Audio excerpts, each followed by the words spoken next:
অভিষেকের বিরুদ্ধে কে এক আতেই দুই নব্যকে নিয়ে লড়াই চলছে আরও তিনটি আসনে কিন্তু কাটা পথের এই মুহূর্তে সবচেয়ে বিরাট বড় খবর বাংলার বিজেপির প্রার্থী তালিকা শেষ হলেও কিন্তু হইল না শেষ পর্যায়ে। চারটি আসনে কিন্তু প্রার্থীর নাম ঘোষণা এখনো বাকি, কিন্তু কেন কোথাও কোথাও রয়েছে কিন্তু অনেক প্রত্যাশীর মধ্য থেকে প্রার্থী বাছার জটিলতা। এই মুহূর্তে সবচেয়ে বিরাট বড় খবর বাংলার বিজেপি প্রার্থী তালিকা ছোট গল্পের মতো শেষ হয়েও কিন্তু হইল না, শেষ পর্যায়ে রয়ে গিয়েছে। এখনো বাকি চার আসনে কিন্তু প্রার্থীর নাম ঘোষণা, কিন্তু বিজেপির সূত্রে খবর জানা গিয়েছে যে দুই আসনের প্রার্থীর নাম চূড়ান্ত হলেও কিন্তু বাকি দুটিতে এখনও কিন্তু ঐকমত্য হয়নি। বাকি রয়েছে আসানসোল, ঝাড়গ্রাম, বীরভূম এবং ডায়মন্ড হারবারের কিন্তু আসনের প্রার্থীর নাম ঘোষণা। তবে বীরভূম ও আসানসোলের কিন্তু ভোট গ্রহণ চতুর্থ দফায় আগামী 13ই মে, ঝাড়গ্রামে কিন্তু 25 মে ষষ্ঠ দফায়, ডায়মন্ড হারবারে এবার শেষ দফায় কিন্তু 1 জুন বা 1 জুন, সেই হিসাবে বীরভূম ও আসানসোলেও কিন্তু প্রার্থীর নাম ঘোষণায় কিন্তু অনেকটাই দেরি হয়ে গিয়েছে। যা জানা গিয়েছে কিন্তু বীরভূমে প্রার্থীর নাম চূড়ান্ত হয়েছে আগেই। দলের পরিকল্পনার প্রাক্তন আইপিএস কিন্তু এবার দেবাশিস ধরকেও কিন্তু ওখানে প্রার্থী করা হবে। আবার কিন্তু ঝাড়গ্রামে প্রার্থী হিসেবে কিন্তু চূড়ান্ত হয়েছে চিকিৎসক প্রণব টুডুর নাম। এই দুজনেই কিন্তু রাজ্য সরকারের চাকরি থেকে ইস্তফা দিয়েছেন। তবে কিন্তু প্রয়োজনীয় ছাড়পত্র থেকে এবার প্রয়োজনীয় কিন্তু ছাড়পত্র হাতে না আসাতেই তারা বিজেপিতে যোগ দিতে পারছেন না। ফলে প্রার্থী কিন্তু হিসাবে নাম ঘোষণা আটকে রয়েছে। তবে অতীতের ফল বিচার করলে এবার বীরভূম বিজেপির জন্য বেশ কঠিন আসন। পরপর কিন্তু 3বার এই আসন থেকে সাংসদ হয়েছেন তৃণমূলে যে শতাব্দী রায়, প্রতিবারই কিন্তু বেড়েছে জয়ের ব্যবধান। অভিনেত্রীর কিন্তু বদলে এখন রাজনৈতিক নেত্রী হিসাবে কিন্তু বেশি পরিচিত শতাব্দী এবারও কিন্তু তৃণমূলের প্রার্থী। তার বিরুদ্ধে প্রাক্তন পুলিশ কর্তার নাম বিজেপি ভেবে থাকলেও কিন্তু তা ঘোষণা করতে পারছে না। ঝাড়গ্রামে কিন্তু একই অবস্থা হলেও কিন্তু এই আসনে বিজেপি আগে জয় পেয়েছে। তবে প্রার্থী করা হবে না বুঝে কিন্তু আগেই রাজনীতি থেকে দূরত্ব তৈরি করেছেন কুনার হেমব্রম। এরপরে কাকে কিন্তু প্রার্থী করা হবে তা নিয়ে কিন্তু বিজেপির অন্দরে অনেক জল্পনা ছিল। শেষ পর্যন্ত কিন্তু চিকিৎসক প্রণবকে বাঁচা হলেও নাম ঘোষণা করা রইল না এবং রইল আটকে। 2019 সালে কিন্তু এই আসনে বিজেপি জিতলেও কিন্তু ব্যবধান বেশি ছিল না। গতবার কিন্তু 11,766 ভোটে কিন্তু জেতা ঝাড়গ্রাম নিয়ে কিন্তু চিন্তা রয়েছে পদ্ম শিবিরে। এই মুহূর্তে সবচেয়ে বিরাট খবর তবে আসানসোল। অবশ্য বিজেপির কাছে একই সঙ্গে আশা ও নিরাশার এই আসনে কিন্তু রাজনীতির বাইরের কিন্তু লোক গায়ক বাবুল সুপ্রিয়কে কিন্তু প্রার্থী করে চমক দিয়েছিল বিজেপি। সেই সময়ে কিন্তু প্রধানমন্ত্রী পদপ্রার্থী নরেন্দ্র মোদী প্রচারে এসে বলেছিলেন যে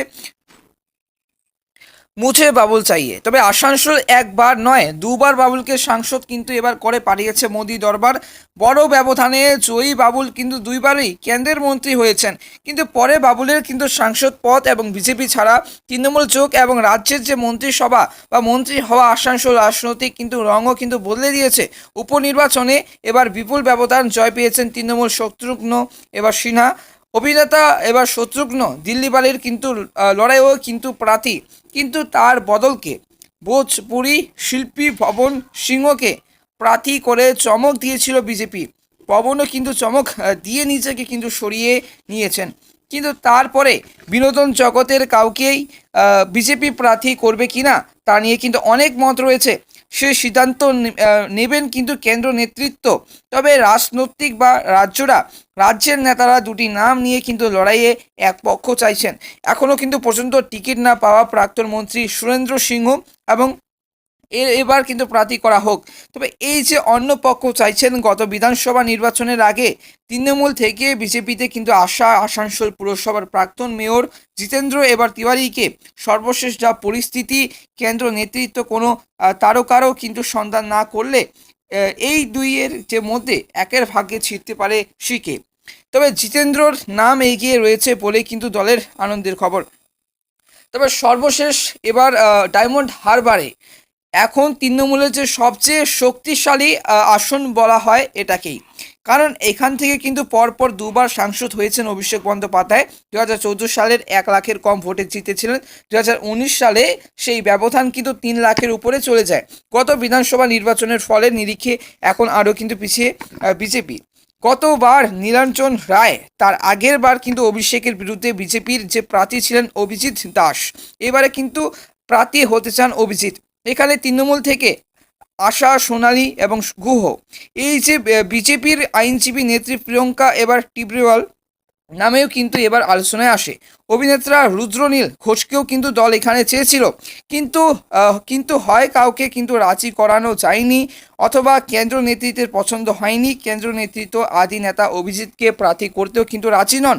ডায়মন্ড হারবারের যে প্রার্থী হিসাবে প্রাক্তন এনএসজি কর্মী দীপাঞ্জন চক্রবর্তীও কিন্তু নাম আলোচনায় রয়েছে কিন্তু বলে বিজেপি সূত্রে খবর, এবং বিজেপি সূত্রে কিন্তু জানা গিয়েছে। তবে বিজেপির যে কোনো নেতা আনুষ্ঠানিকভাবে কিছু বলেননি। এখন বিজেপির অন্দরে যে আলোচনা রয়েছে, এই আসনে তৃণমূলের সেনাপতি কিন্তু অভিষেকের বিরুদ্ধে প্রার্থী করা হতে পারে। বিজেপিতে নবাগত আইনজীবী কৌস্তভ বাগচিকে কিন্তু মুখ্যমন্ত্রী মমতা বন্দ্যোপাধ্যায়ের যে সম্পর্কে কুৎসার যে অভিযোগে কংগ্রেস থাকার সময়ে কৌস্তভকে যে গ্রেপ্তার করে পুলিশ, মুক্তি পাওয়ার পরে তিনি মমতাকে গতিচ্যুত না করা পর্যন্ত কিন্তু এবার ন্যাড়া থাকবেন, কিন্তু এবার শপথ নিয়ে মাথা কামিয়ে ফেলেছিলেন। তবে তাকে কিন্তু বিজেপিতে নেওয়ার সময়ে বিরোধী দলনেতা শুভেন্দু অধিকারী প্রকাশ্যই জানিয়েছিলেন, কাউকে নেওয়া মানেই কিন্তু প্রার্থী করা নয়। যদিও প্রথমে ব্যারাকপুরের ও পরে শ্রীরামপুর আসনে কৌস্তভ টিকিট পেতে পারেন কিন্তু বলে জানা গিয়েছিল, এখনও নাকি কিন্তু শুভেন্দু কৌস্তভকে প্রার্থী হিসাবে চাইছেন অভিষেকের বিরুদ্ধে কিন্তু লড়াইয়ের জন্য।